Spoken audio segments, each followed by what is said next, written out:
G'day, folks, and welcome to episode 2 of Medtech Trailblazers with Jan Garfinkle of Arboretum Ventures. While we learned about Jan's indelible formative experiences in episode 1, we now focus in on the grit she needed to found Arboretum against the odds. We explore her pivotal role in leading the National Venture Capital Association through COVID and the diversity and equality conversations which have touched us all in the last 2 years. We also get a peek into a couple of personal challenges she faced with the same unwavering determination which has become her hallmark. Please enjoy. So you're in sales. One of the sites that you visited was Seton. Seton was not really in the ACS DVI camp. It was really on the other side of this. Yet you still went out there, and then you had a very fortuitous connection up here. Can you tell us a little bit about that? Yeah. So this is before DVI. This is still with ACS. And Ron told me that, if you want to learn how to run a company, you have to do sales. So I'm starting in the sales position for ACS, and I had the Northern Bay area. So it was probably 25 accounts. And we go to Seton, and Dick Cook was the rep I was replacing, and Dick was with us. And Seton was run by these two very famous physicians, Sturzer and Myler, who were very close with USCI, which was the competitive company, and very close with Grunsig, who was sort of the founding father of angioplasty.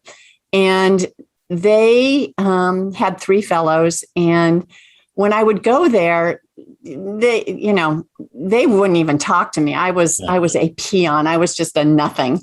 A, I was from the wrong company. B, I was a rep. But anyway, the fellows really wanted to talk to me. So I met the 3 fellows, and one of them, Mike O'Donnell, who's my husband.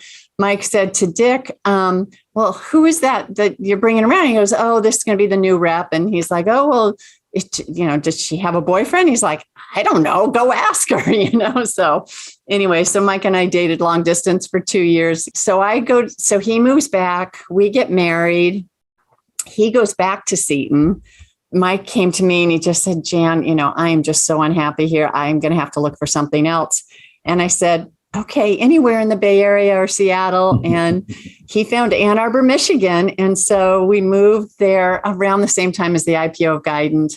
I often tease that Ann Arbor is the far East Bay of the Bay Area. And at that point, it really wasn't, but it has become very entrepreneurial, which we'll talk more about. But yeah. And you know what, Andrew, it was so difficult. I loved my career. I loved being in the Bay Area. I kind of got here. I didn't know what to do. I went back into sales. Then the IPO happened. Then I had my 3 little girls, and then the IPO, and I quit because I literally couldn't do anything. My twins were born 9 weeks early, and it was very, I had an 18-month-old at home, and then the 9-week early twins, and they didn't come home for a while from the hospital. So it was too much. So I quit, and then Guidant called back after the IPO and asked if I would help with some consulting for them. And then the consulting then led through, after a little while, but then led into what we know now as Arboretum. But Arboretum has a real interesting formation story as well. A couple of no's. There's always quite couple of no's. Sort of what always happens. Yeah, so when Guidant asked me to do some consulting, it was Fritz French, who was, I think he was head of marketing and also doing a lot with Compass, which was Guidant's venture arm. And he calls, and I'm, double nursing my twins. Sorry for the guys in the audience, double nursing my twins. I've got an 18-month-old on my lap. I've got the phone to my ear. He's like, Jan, could you just do a little bit of consulting for us? And I'm like, oh, I could do like 10 hours a week. And he's like, sure, that'd be great. And he said, okay. So that's when I started the consulting, and I actually ended up doing it for 8 years.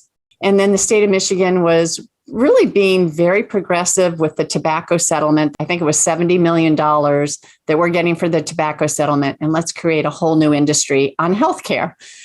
And so they started this thing called the Life Science Corridor. So for and I don't think it was for the whole 8 years I was doing consulting, but it was for a good chunk of it.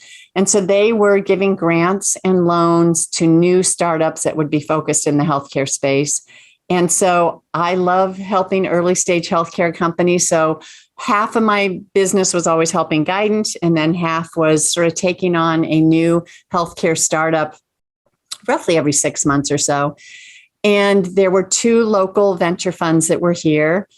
So tried to get a job at both of the venture funds that were here. I, was leaving what I perceived was an interview where I was, trying to convince them to hire me, and they were saying no. And I'm like, this is crazy. And I literally I walked out of the interview where they've said no. And I'm like, I just can't believe this. And I mentioned I like to walk. I decided I'm going to walk home. And by the time I walk home, which is a couple miles, I'm like, I am just going to start my own venture fund. I've got to be able to figure this out. So I walk in the door, I go on to irs.gov, I file for a tax ID number, and I start Arboretum Ventures. And, honestly, the motivation, aside from being mad that I couldn't get a job with either of them, was that healthcare at that point, this is 2002, healthcare was about 12% of GDP. And I just and I'd seen this, from all the little companies I'd helped. I'd seen this with ACS and DVI. Anytime a new technology came out, it was being priced higher and higher and higher. And I just felt like through innovation, we should be able to drive costs out of the healthcare system instead of, having it continue to climb. So that's the mission of Arboretum. It was, with the founding almost 20 years ago now. And and sadly, it's even more important now because now it's like 18% of GDP. Yeah. One of the key elements, I think, with the formation of Arboretum was also you pairing up with someone who's also played a key role in the development of Arboretum. That's Tim Peterson. Yeah. Do you want to explain that? Because I think the connection of people becomes so important throughout any organization, any company. Yeah, you've been talking with Ron. We didn't mention Alan, but Alan will. There's a ton of folks, but it sounds like Tim was very key. Yeah, Tim is fantastic. And the way that came about was I mentioned these 2 venture funds that I was trying to get a job at. Well, one of them, when they heard I had started a venture fund, offered to mentor me, which was really nice. And so the first thing they said is you need to get a partner. And I said, well, how do I do that? Tim had heard that I was looking, and Tim was running a venture fund that was contained within the business school at Michigan. It's called the Wolverine Venture Fund. So he approached me and said, what do you think? And I said, well, let's see. And luckily what happened was the state of Michigan was running sort of a little grant process through this life science corridor. And they wanted some more venture funds in the state. So they put together a tiny pool of money, $500,000, ran an RFP process, and they split it into 2. So there were 2 winners, Arboretum and another group. And we won $250,000 and they said, you go out there and try and raise $5 million. And after you raise $5 million, then we'll give you the $250,000. And it cannot cover your salary. It can only cover your travel and your legal bills. So I kept doing consulting. Tim kept working at Michigan. But the beauty of it was we learned how, doing the RFP together and then fundraising together. We really got to know each other well because we did not know each other well at all. It was sort of a leap of faith, honestly. But through that experience, what I learned about Tim and the reason why he is so key to Arboretum is he's brilliant. He's incredibly hardworking, and he's really funny. And when things get really tough, he gets even funnier. Like when things get stressful, he gets even funnier. And it was just this situation of sort of 1 + 1 equaled about 4. And it was such a fortunate thing. And, 20 years later, almost here we are, I still feel the same way about Tim. He is the reason why Arboretum is so successful.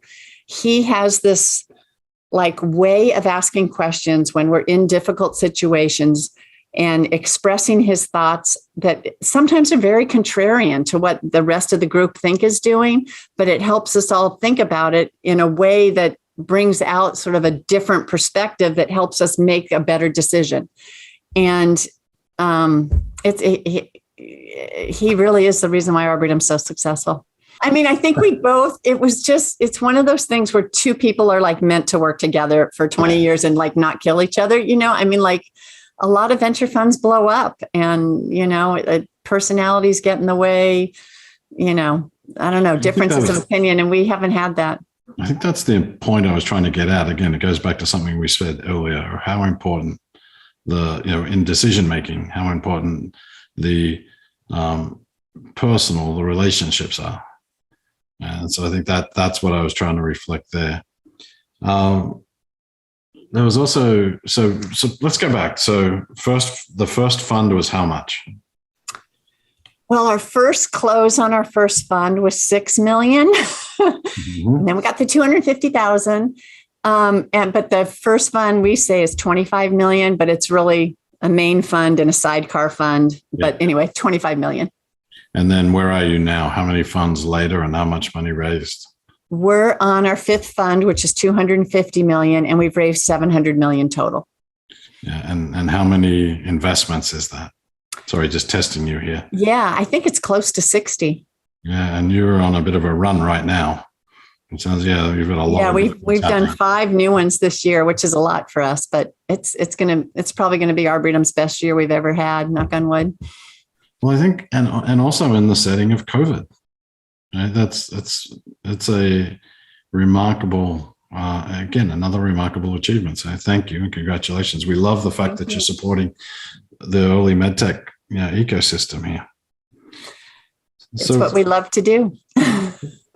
So many smart entrepreneurs out there that, there's so many great ideas. It's fantastic. Yeah. And it's a remarkable industry. It's a noble industry. I love what we do. I'm with you. So your accomplishments were recognized as well with becoming board chair of NVCA, the National Venture Capital Association. Yeah. So congratulations on that. Thank you. And then, so you had your time there. We spoke about this the other day. How would you describe your key accomplishments? Well, for those that don't know NVCA, it represents all of the entrepreneurial ecosystem in the United States. The members are venture funds. And it's the who's who of venture funds that are part of it. So I was on the board for 5 years, with just the last year being board chair. And it was the craziest year ever, partly because of COVID. I mean, a big part because of COVID. And so the term is June to June. And so I, the first 6 months, 7 months weren't that, I mean, they were great. And I got to, testify in a Senate hearing on entrepreneurship off the coast and the importance of venture funds and entrepreneurship off the coast. I got to go to the East Wing of the White House and talk about science and technology and what's happening because because I'm in Michigan, we're talking a lot about what's going on off the coast because all the senators and Congress people would love to have more entrepreneurship in their states, outside of California and New York, Massachusetts. There's a lot there, but they would love to have that same creativity and spontaneity and capital and, entrepreneurial support in their states too. So those were great things, but probably the most important things just as board chair that I got to do was with COVID, the PPP loans were being developed and implemented. And, I don't know if you recall this, but it was, from March 11, 12 to roughly June, there was this period where everyone was trying to figure out, can a venture-backed company apply for a PPP loan? And I worked a lot on trying to make sure that could happen because, for big venture funds, I mean, much bigger than Arboretum, they have a lot more dollars to work with to help support their companies. For little, Arboretum's not little, but for mid-sized venture funds and for little portfolio companies, they are desperate for capital. And if they didn't have access to those PPP loans, it would have been honestly disastrous because many of them would have gone under. So I fought pretty hard to make sure that they would have access to the PPP loans. And then it was a matter of educating everyone on how to fill out the application. And we were doing all these webinars. I don't know if you remember, but it was like changing weekly. Mm-hmm. It was horrible. It was such a stressful period. It was crazy. So that was a big accomplishment, was making sure the PPP loans applied to the venture-backed companies. And then the other thing that I'm super proud of is that Venture Forward was created and kind of actually formed. And Venture Forward is a super important effort within the NVCA to help create more diversity in both the venture funds, but also in the portfolio companies. And so there's a huge focus on, more women, more folks of different colors, more folks from LGBT, more folks from different geographies, more folks from different age groups, any kind and every kind of diversity. And so there's a big focus on education, and there's a big focus on creating best practices so that all venture funds are professionalized and providing the same quality of expertise to their portfolio companies.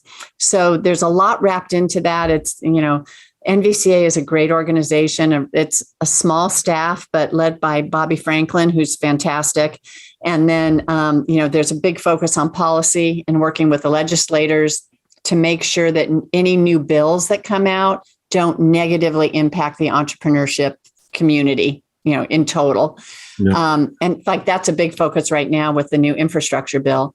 But then there's also this big focus on Venture Forward now with improving diversity and improving best practices in education so it can be spread to every state in the entire United States.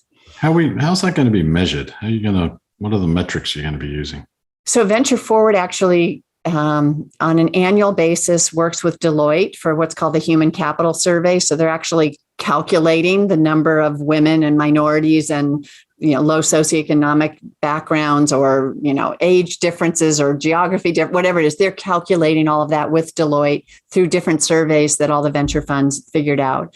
The other thing that they're doing is they have updated all the legal documents to include everything on diversity, but also just sort of best practices. And they share those on the NVCA website. So they can see how many times this is pulled down and, a venture fund actually drops in their own information onto that NVCA document. So there's both the survey with Deloitte for calculating what's happened with diversity.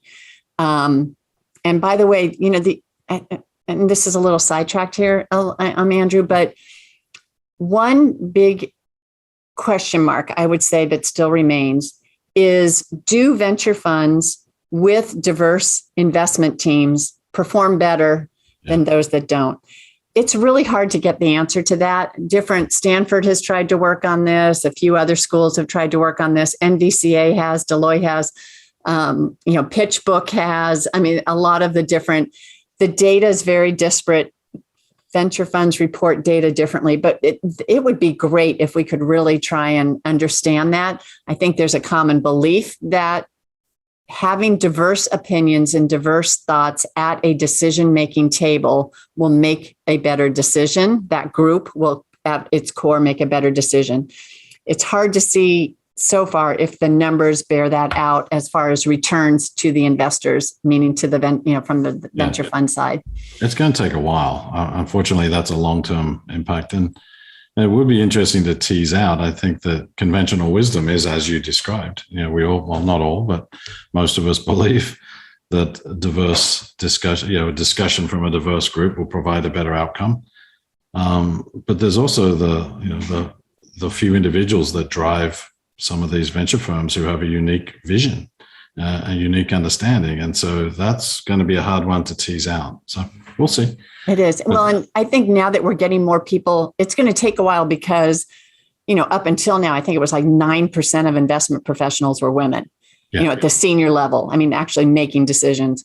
I think we're up to like 14% now. So we need a few more in the sample in order to get it to be a critical mass so that we can really see these differences.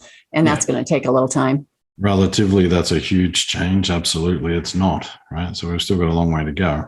Well, and it's even worse. African American, I think, is 2%, Latin, 1%. It's, we've got a long way to go. Yep. At least but thank you. Thanks to you guys. And I thought this was a good reflection of your humbleness. You actually were thrilled to see that So Arboretum started 20 years ago and it was a tiny idea. Now it has grown into a very successful organization. It's got to feel good, right? But the fact that you're still humble enough to be thrilled by that is awesome to me. Oh my God, Andrew. I mean, honestly, when I appreciate you saying that. I still think of us as a tiny little venture fund, like in the, we're like a drop in the bucket, which is a very big bucket. There's these huge venture funds. And I do feel like we're making a difference in healthcare. I do feel like we're making a difference in the Midwest, which is fantastic. But we're I don't know, we're just doing what we want to do, that we're lucky enough that it is able to help these patients. I think we've helped over 10 million patients with our companies at this point and created, 5,000 jobs. I mean, these are things that, this is wonderful. We're a little team of 16 people. Like, the fact that we could have that kind of impact is remarkable to me. And it's really these entrepreneurs that we've had a chance to work with that are truly phenomenal. They're the ones making the big difference. I was so honored when I walked into that NVCA board meeting because, I had been pretty vocal about how the Midwest was sort of, flyover country. And it's hard to start a venture fund in the middle of nowhere. It just really is. And we need some help. We need education. We need the networking. We need a lot of different things. And when I walked in, and Bobby, I was already on the executive committee, and he put me like right next to Scott Cooper from Andreessen. And then it was him. And then it was Third Rock. It was Aunt Alexis, who was going to be the next board chair. And then it was Kleiner. I can't remember who else. And I was just like, how in the world did I and we Arboretum end up at this end of the table? And I did. I ran around and took a little picture of it, like, holy crap, this is crazy. It was amazing. Yeah. Well, beautiful story. And congrats. And thank you. Touching on the 10 million people, sometimes when these numbers get so big, we lose context. Right? That I think about this all the time. We speak about it, right? The person who helps that one person next to them who falls down in the subway is considered a hero. What about all the people who work in this industry or every day are helping people? So sorry, that's what I get when 10 million is so large, it's too easy to discount. Some of our biggest exits are a mile from our office, which is just crazy. It's wonderful. One of them, Mnemonic, was founded by this great entrepreneur, Jeff Williams. And Jeff is just an expert on clinical diagnostics. He had been CEO of one of our earlier companies that was in the diagnostics. And then he was in one of our flow companies, flow cytometer companies. That was a big exit. So when Jeff started Mnemonic, it was to really automate infectious disease testing. And he created this robot that you could put a sample in at one end and in 45 minutes figure out what infection that patient has. And you could do 300 patients at a time. And so they could test you for SARS, me for pneumonia, whoever else, so that's what we were working on at the time. COVID hits in January, I think it's when it finally gets sequenced and they could figure out how to test for it. By March, Mnemonic had figured out how to test for it on the robot, and we started selling it. And if you'll recall, Detroit had they were one of the first really highly infectious areas. Henry Ford was one of our main customers. The employees at Mnemonic were shipped 2 robots down there. And then they were manufacturing all the disposables that go in it over the weekend, packing it in a box in a pickup truck and driving it down to Detroit. These little companies, they probably tested thousands and thousands and thousands of patients. I'm sure we're well over 10 million now because of Mnemonic, because it can test so many patients and it's sold worldwide. But at that point, they're the ones making these huge differences. And especially then, it was like exactly the right company at the right time, with the employees caring so much that they would give up their Sundays to A, manufacture the disposables, and then B, drive them down to Henry Ford to help them down there because they couldn't get tested fast enough. This is why we do what we do. So we love being outdoors. We bike and hike and whatever, just everything outdoors. And so when my kids were little, I want to say the twins were like 5 and Keely, my older daughter, was 6 because they're only 18 months apart. We went on a trip with my mom and dad and my brother to see Salt Lake, where my mom grew up. And then we went to Bryce and Zion. And by the way, the national parks are absolutely fantastic. I highly recommend them for everybody. I'm trying to see all of them before I die, which they keep adding to them. So it's a never ending. I'm only about a third done. But anyway, so we went to Zion, and Zion's magnificent. It's probably my favorite national park. And there's a super cool hike called Angel's Landing, which is, it's only about a 5-mile hike, but the last 1/4 mile is called the fin. And it's a fin because it looks like a shark's fin. And it's about this wide. And it's probably a 2,000-foot drop off on both sides. And there's a little bit of a chain link fence at certain parts of it, not the whole way. So you can't be afraid of heights to do it. If you're afraid of heights, you just can't. And so when we went there the first time, my mom and dad were waiting for us down at the bottom because they didn't want to go up. And so John and Mike and the girls and I went up, and we got to it's like a plateau before you start on the fin. So we got to the plateau, and I'm looking at it going, oh my God. And I have a little bit of a fear of heights. And I'm like, I just don't know if I can do it, because the very first part has no chain fence. You have to get like 10 feet into it, and then you get the chain link fence. I'm like, I just don't know if I can do this. So we just said, okay, let's bail. So we leave and we go. Since that time, all 3 of my girls have gone back to do it. And I mean, this is my girls too. They're very much outdoor women. It's pretty incredible what they do. And so I decided for my 60th birthday, I had to go do Angel's Land. I had to accomplish it. I had to conquer it. So I went back, the 14 of us, 2 of my girls, one of my daughters was living in Africa and she couldn't make it, and then a whole bunch of friends. And so we went back to do Angel's Landing.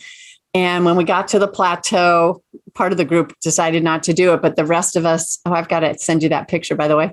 The rest of us decided to do it. And so we start going up, and a friend of mine had taught me this little secret for fears, which was so helpful, which is, when you get nervous or something is frightening to you, think about, she's a psychologist. So she said, for this hike, why don't you think, okay, the rock is solid. The rock is solid. Or think about the chain in your hand. So every time I would get nervous, I'd think, okay, the rock is solid. And then Brienne, one of my twins who was with us, she is truly the outdoor woman. She leads, backpacking trips on the John Muir Trail and has climbed Mount Whitney 7 times. She's really amazing. She would come up and she'd come behind me and she'd put her hand right on my waist. And she goes, okay, Mom, just keep going. Just take another step. And so every time I would get nervous, Brienne's hand was right there. Take another step, Mom, you're okay. And we got to the top, and it's truly worth, everybody should try and do it if they can at all handle the height of it. Well, I think, that's where I was coming. One, your daughter helping you, overcome that anxiety, that fear, but also you conquering it. That was important for you to do it. You did it. And I think going up and accomplishing that was important for you.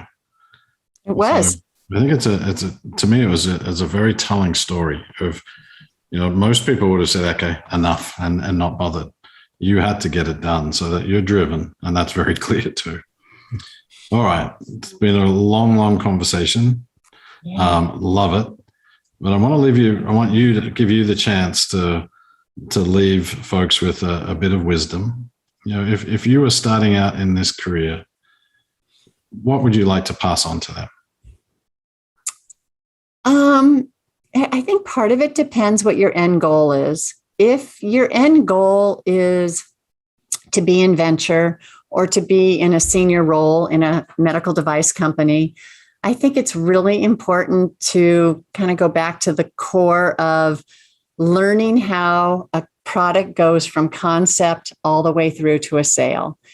It's the only way to really learn that is to be in a startup and to have experiences in all the different disciplines that it takes to get a product from a concept to a sale. And so I just really encourage, young people to take that opportunity, work in a startup. It doesn't matter what your role is initially, just get into it, start learning, really learn manufacturing, then go learn how to, do marketing, then go learn how to run a clinical trial, then go learn how to be in finance, then go learn how to sell the product. I mean, each of those are super important. And if you're ultimately in board roles, having had those experiences, it gives you a sense of empathy, but B, some different kind of golden nuggets of things that might work for the new company that you're sitting on the board of. So I just think it's really important to have that experience. And I think it's much easier in a startup than it is in a bigger company. And then the other thing is, I would really recommend that people learn to listen to their gut. If something's not right, if something's bothering you, if you really want to raise your hand for an opportunity, listen to yourself and then do something about it. Advocate for yourself. Because, truth be told, when all is said and done, if you don't speak up, how is anyone ever going to know, A, that something's bothering you, or B, that you really want a certain opportunity? So I think it's super important to learn your voice and listen to it. It's hard when you're young. I think it gets easier the older you get. And to sort of trust it and have confidence in it. I don't think in the big, in my early days, I did not have the confidence to listen to my gut. Something may be bothering me, but I often didn't do anything about it. And I think that's really super important to learn to have a voice at a table where your voice matters and to really trust that it matters. What's next? What's next for you? I do not know. I'm scared about that too. I'm still with Arboretum. I won't retire for a few more years. And, the boards I'm sitting on, I'll stay on. I would like to help solve big problems. At the core, that is what motivates me. Healthcare has been where my passion has been. And I would love to see maybe taking one or two public board seats, with companies where I could be helpful because of my background. And then I'd also love to solve some big problems like global climate change, like, human suffering because of malnutrition, women's health, I think is a huge issue. There's a lot of things that interest me. I don't know which path I'm going to go down. And, I come from this gene pool where my mom worked till she was 79 and my dad till he was 85. So I'm sure I'll keep doing something. Mm-hmm. I just don't know what. And, I don't know. I'm like excited and I'm scared to death at the same time. That's why I wanted to ask that question, because when we spoke about it the other day, I think most people would think that you've got everything nailed. You've got it lined up, exactly what you want. The fact that there's a little vulnerability there, I think, is an important message to show folks that, you don't yet know. But you don't yet know. Yeah. It's hard, I think that's probably the part that's so scary to me, Andrew, is that I just knew I was going to, things kept coming my way and I just kept charging down my path. And when I got turned down for the, 2 different VC jobs and then I go create my own, I didn't know I was going to do that until it happened. But when this finally ends, I don't know what it's going to be. And thanks so much for including me with these trailblazers. I am so honored to be with Ginger and Josh and Casey and Paul. I know we talked about this the other day, but when you read about Bill Gates and Steve Jobs, they were the right people, the right time to create this whole computer industry. But honestly, in the world of medical devices, you look at Paul Yock, you look at Ron Dollins, you look at John Simpson. They have made this medical device industry, and it's absolutely comparable in my mind to what happened with the computers, and equally important, if not even more so, because it's healthcare. So thank you for including me in this incredibly stellar group. I'm so honored. I'm the tiny little drop at the bottom. The rest are the big ones, and it's just it's really phenomenal. I'm excited what the Fogarty Institute's going to be doing in the future, working with everybody.